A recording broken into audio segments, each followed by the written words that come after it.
live on location at Florida Blue in Deerwood, Rich Jones and Christine Bellino, and we're here to kick off a really important and impactful initiative we hope in our community.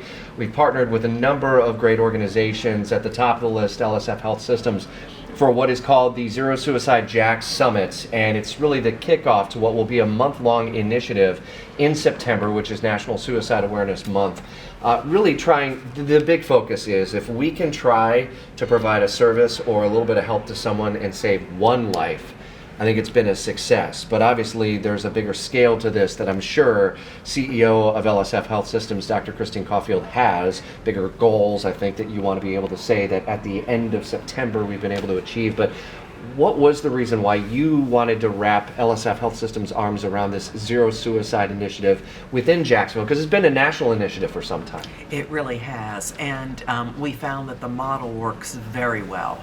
And our goal here is to really get our local businesses involved in saving lives, making a commitment, making a pledge, and I don't mean monetarily, but a commitment to ensuring that their employees on their workplace have some resources to turn to if they're struggling. And oftentimes folks get lost in the cracks when they are struggling because there's so many different issues going on and crises every day, but we want to have some real concrete resources in all of our workplaces here in Jacksonville so that people don't feel alone. You know, a lot of businesses have the EAP, Employee Assistance Program. Does this go beyond that? Is this deeper than that? It really is. It's much deeper than that. For example, we are going to be suggesting that workplaces, for example, do simple things like put up a 988 brochure, letting people know who to call if they're struggling with suicidal thoughts. We are going to encourage businesses to have a training called QPR, Question, Persuade, Refer, that is a best practice protocol and training for zero suicide. Have a training, a lunch and learn. These types of very simple things, small changes in the industries that they work in can really make a huge difference. It also makes the conversation more palatable to everyone involved, right? It does. It normalizes that, hey, people are struggling. Let's face it, the pandemic really raised awareness of the great need for access to mental health resources. So people are still struggling. We still have a mental health crisis in this country, and so we want people to know that it's okay not to feel okay, but if you're feeling suicidal, there's help and you don't have to struggle alone. How do you ensure that October 1st and beyond that the seed has truly been planted? In what ways will you be able to judge success into next year and beyond? That's a great question, and so our team is so committed to ensuring that this Zero Suicide Jacks model is in all of our businesses, if at all possible, here in Jacksonville and beyond, that we're going to be doing follow-ups, we're going to be checking in, we're going to be offering our services through our training institute. How can we be of some assistance to ensure that you have all the resources you need, all the placards, all the materials that you can have for people to grab as they're at their lunch break? And we're not going to just one and done. We're going to make sure that this is very successful and continue to monitor. Florida State Senator Darryl Rouson is also with us as well, and I know you've been a big advocate in legislation and in debate in Tallahassee on advocating for mental health and more. I guess from a big picture standpoint, Senator, how do you see this initiative benefiting the greater Jacksonville and Northeast Florida community? Thank you for having me. And it really takes all of us in our respective places contributing so that we can reach zero-sum suicides. You've been behind some of the initiatives to create reform in the state legislature and then throughout the state. What talk to us a little bit about those reforms that you've helped to initiate.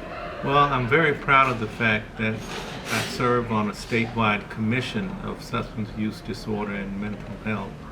And the commission met for the last 2 years and came up with 30 recommendations to increase access to mental health, increase the quality of care, and increase post-treatment recovery.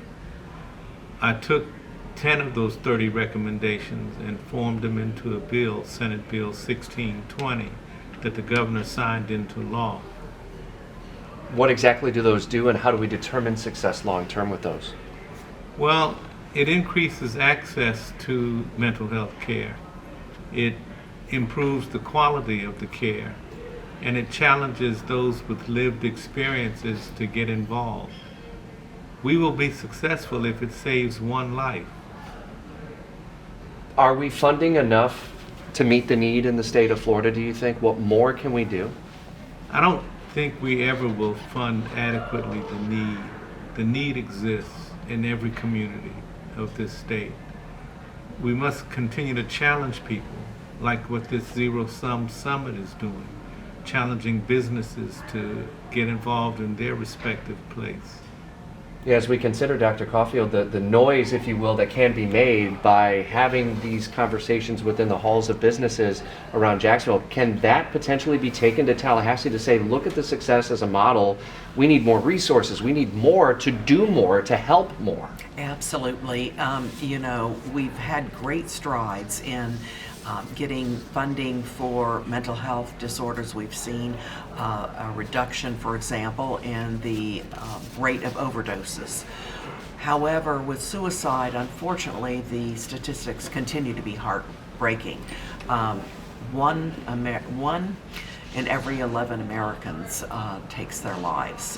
It's just something that we have to be mindful of, and we have to do more work. And I think when we see the successes that are going to occur, and we can go to Tallahassee and advocate with our legislators, and I can tell you there's no greater champion that we have in the state legislature than Senator Rouson. I'm so grateful to him for all of his accomplishments and proud to call him a friend. He gets it. He's a champion. We need more champions. And I think that this vehicle will allow us to show the results, the positive results, and then take it to Tallahassee. So what you're asking, Those of us who struggle with addiction, we had a bridge experience. And I call the bridge experience that which you think that death is the only way out, that death equals freedom. But it's not true. And we need to emphasize that to people all the time. How hard was it to ask for help in your experience? Well, I will never forget the day that I accepted help. The hopelessness, the loneliness, the anger, the fear, the deep gut rage, the gift of desperation. See, the bottom became my gift of desperation. I became desperate to change. And whether I believed I could or whether I believed I couldn't, I knew I was right. It was a difficult struggle, but there were those who embraced me, who supported me, who challenged me by listening to my issues. Gift. I wouldn't think of it that way. I think you've just illuminated an issue for someone. Well, desperation can be a gift because it can be a motivating factor to seek life, to seek recovery, to come out from the darkness into the light. Well said. Senator Rouson, I appreciate your insight. Dr. Cauffield, thank you for what LSF Health Systems is doing here today. And if you do want to take the pledge as a business, as a community stakeholder, as an individual, there are ways that you can do it now.